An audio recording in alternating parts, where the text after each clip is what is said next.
Have you ever been so obsessed about something that you just could not stop working on it? Day and night, you just kept going, and it was like it was your new biggest passion. Yet a month later, you look back and you're not working on it anymore. Why is that? There's actually a common phenomenon that explains exactly that. That's what this video is about.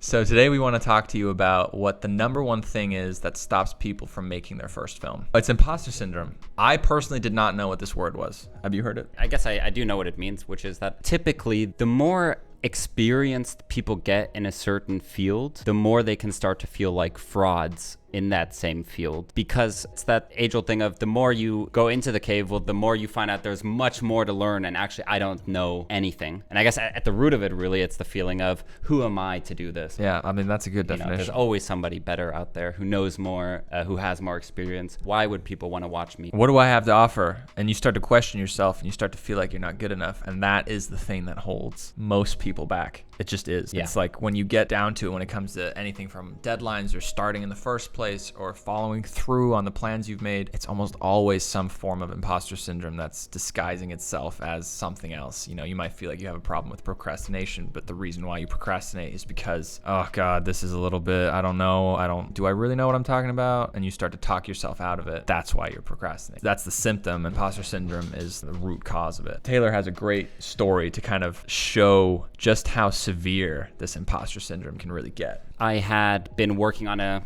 documentary film with Mads, the one we were talking about in the last episode. If you haven't seen it, go watch it. And during that trip, I made a commitment and I said, you know what, in 8 months, I'm gonna fucking make my first film. I've been talking about this since graduating college. I had parts of a script, parts of an idea, and I was like, okay, I'm gonna do it. I'm gonna come home from this documentary trip and I'm gonna start working on it. That's exactly what I did. And I was working another job at the time as a video editor. I would come home at night. I would write for an hour or two every night until I finally had the script done. Then I was saving money. I now had a purpose. I was taking all the money I was making. You know, I was well paid as an assistant editor, or as a junior editor rather. Taking all that money, putting it aside, you know, knowing I'm gonna use it for this film. And then ultimately, I'm still in Los Angeles and I'm going to shoot the movie in New York. And so I decide, okay, you know what? I'm moving out in 2 months. I'm going to do a road trip across the entire country so that I can have my car in New York, so that I can drive people around for the production, whatever I need. I'm going to get an apartment, an Airbnb in New York for 1 month. And then I'm going to live in the shooting location for one of the characters for the second month.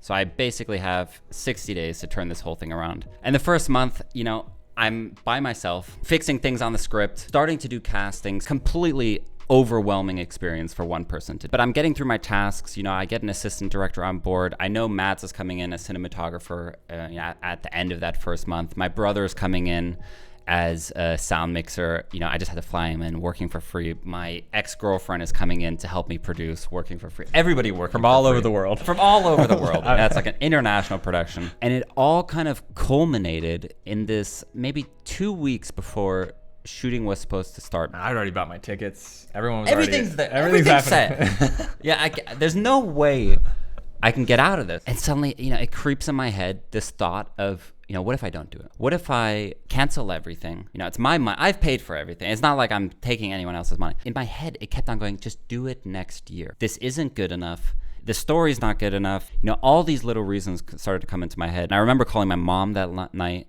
You know, I told her, and I kind of said, I'm thinking of just kind of like canceling everything, and it's not quite going the way that I think it is. And my lovely mom obviously kind of said, you know, she kind of gave me a pep talk and was like, you know, you've been working on this for so long, and like, of course you're the person. You're the only person to like tell this story. You wrote the story. You did all this stuff. You brought all this, you know, these people together. You're at like 95% of the way there, and now you're suddenly like, that last 5% just seems a little bit too hard for me to kind of like commit. I guess the question in my head was, could I still be happy if I made this project and it completely failed? I, with myself, will be so proud if I get through those 30 days of shooting, edit it, and no matter what happens with it, you know, I'll be happy at the end of the day.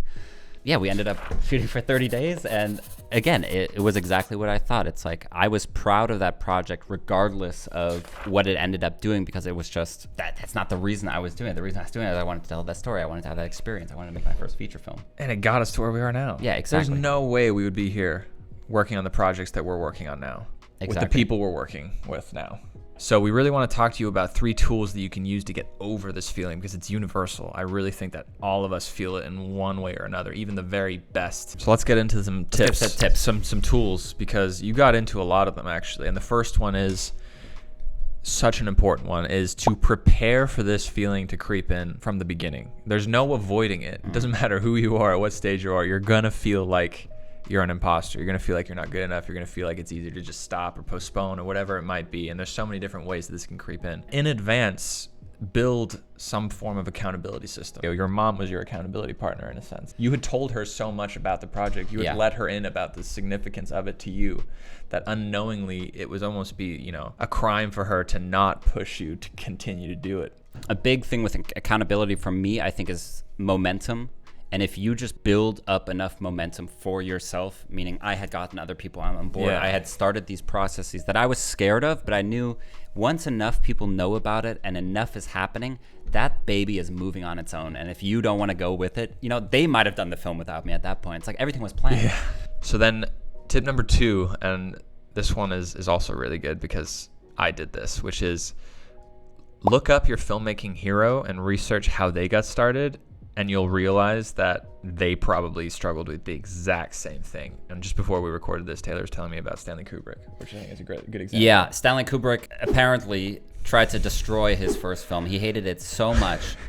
Not only did he destroy the film, he tried to destroy every single copy that existed of that film by burning it.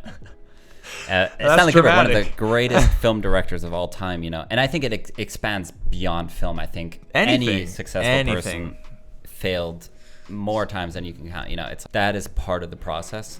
And once you know that, then it's for sure.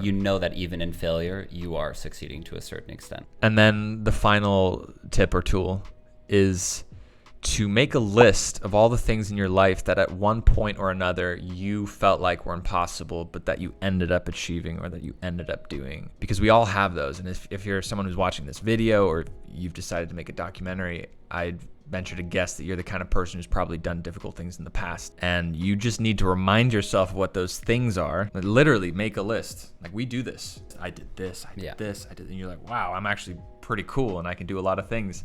And now I'm actually an expert at that thing. Take 1 or 2 of them, something that's significant to you on that list, and write down, well, what did you actually do to make that happen? What steps did you take to overcome that feeling of this is impossible? Because we take those for granted, right? It's like we achieve something and then it's just normal. Yeah. It's like, well, of course I can do that thing. Yeah. You got to remind yourself of what you're really capable of and how much you can really do. Yeah. Bonus tip. Sometimes we feel the imposter syndrome because there's a little bit of truth to it. And what we need to do, as in we don't actually know something or we aren't as prepared as we should be. The antidote to that is to do something today, ideally like right now. As soon as you feel that feeling, go out and take some action to become a little bit more of an expert on that thing so that you feel the confidence. When you go out and you take action, fear goes away. Yeah. Is it you'll underestimate what you can do in a year. You overestimate what you can do in a year. You underestimate what you can do in a decade or 2. Yeah. If you got something out of this, if there's a specific point that really resonated with you, we'd really appreciate you letting us know in the comments. We'd like to, get better at what we're teaching and know, what's resonating with you, what's landing. Let us know, subscribe so you don't miss the next week's video. It'll be a good one. See you next week.